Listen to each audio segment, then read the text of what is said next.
Assalamu alaikum readers, welcome back to the third episode of Raising Readers. I hope you enjoyed watching the last video and I have the answer for my question, and my question was, what was the main message of the story?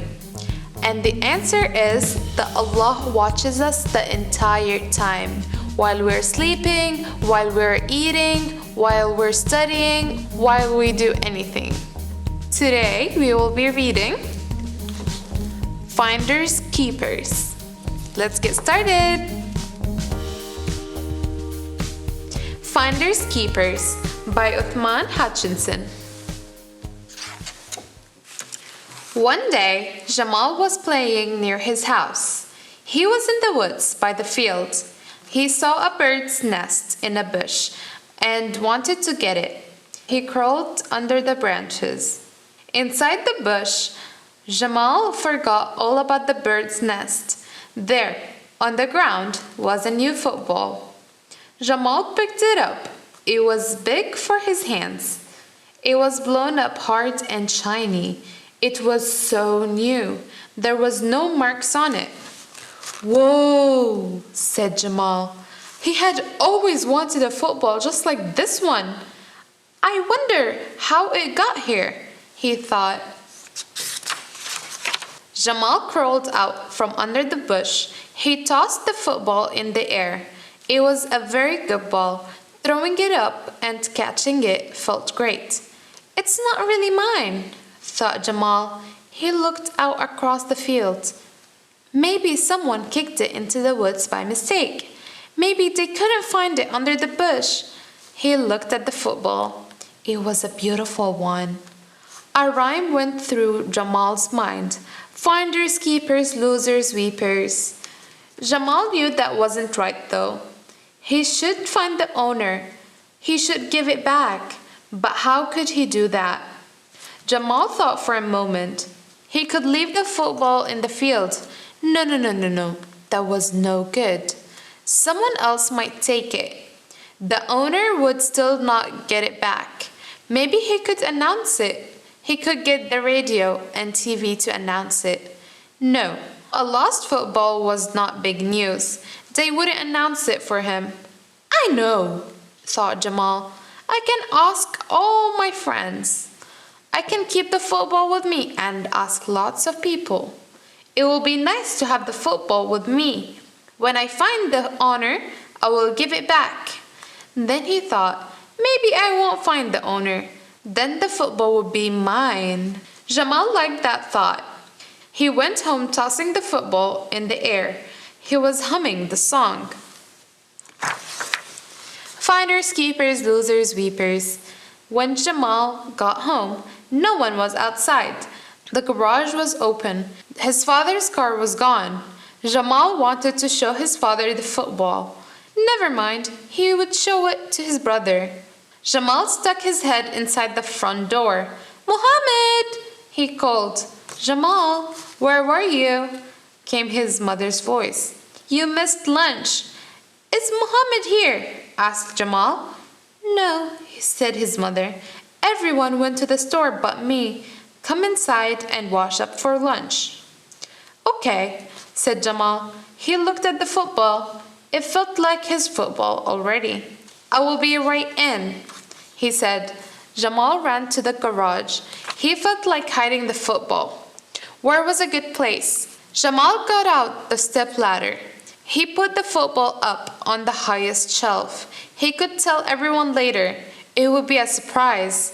For now, it was his secret. 3 days passed. Jamal did not tell his family about his secret. Jamal asked his friends, Farid, Adam, and Ronnie, if they lost the football. They had not. He asked other children his age too. He even showed Adam and Ronnie the football. They even played with it in the backyard once. Jamal started to think of the football as his. After all, he was keeping it. No one else seemed to own it. Jamal was sure he would tell his father about the ball. Sometime, maybe he would tell his brother. It just never seemed to be the right time. Soon, Jamal seemed to forget all about telling. A week went past. Jamal and his friends played with the football a lot. They never played with it when Muhammad was at home. When they were done, Jamal always put it on the shelf. One day he forgot to put it back. At dinner, Muhammad said, Adam left his football here. I put it on your bedroom. That's not Adam's football, said Jamal. It's mine. That's your football? Asked Muhammad. Sure, said Jamal. Sort of. It's a really good one, said Muhammad. He was surprised. It's better than mine is. Where did you get a real football? Asked Mr. Said. Well, it's not really mine, said Jamal. I found it in the woods. Where? Asked Muhammad. It was in the woods, by the big field, answered Jamal. That's Qasim's ball, said Muhammad. He lost it last week. That ball cost him $30. Why didn't you tell anyone? I did, said Jamal. I told Adam, Ronnie, and Farid. Muhammad made a face. Jamal stopped talking. He just ran out of words. He knew he had told the wrong people. He had not really looked for the owner. He had not looked for the owner at all. That's not a little kid's football, said Muhammad. Why didn't you tell me you found it? I forgot, said Jamal. His voice was very small. How could he forget like that? He knew it wasn't his football. How long have you had the ball? Asked Mr. Said. About a week, answered Jamal. He did not look up. We lost the ball on Friday, said Muhammad. It was getting dark and we couldn't find it. I found it on Saturday, said Jamal. Honey, said Mr. Said, you know you can't keep what isn't yours. But I wasn't keeping it, Mama. I was only holding it until the owner came. What do you think, Qasim, Muhammad's friend's reaction is going to be like? Well, let's see. Jamal wanted to say he had looked. He didn't speak though. He knew he had not really looked. Looking in the wrong place was like not looking at all. He had wanted to keep the football. You can't look for fish in the desert, said Muhammad. You wanted to keep that football. Never mind, said Mr. Said. Jamal. Jamal wouldn't look up. Jamal, said Mr. Said again. Jamal looked up at his father. There were tears in his eyes. You did very well, said Mr. Said. You did well and you didn't even know the rules. When I tell you the rules, you will do even better next time. Jamal smiled. Mr. Said turned to Muhammad. Call Qasim right now and tell him Jamal found his football. He can return it tomorrow. Now, said Mr. Said to Jamal, finding something is a very tricky thing. That's why the Prophet Muhammad, peace be upon him, showed us what to do. There are two things you can do.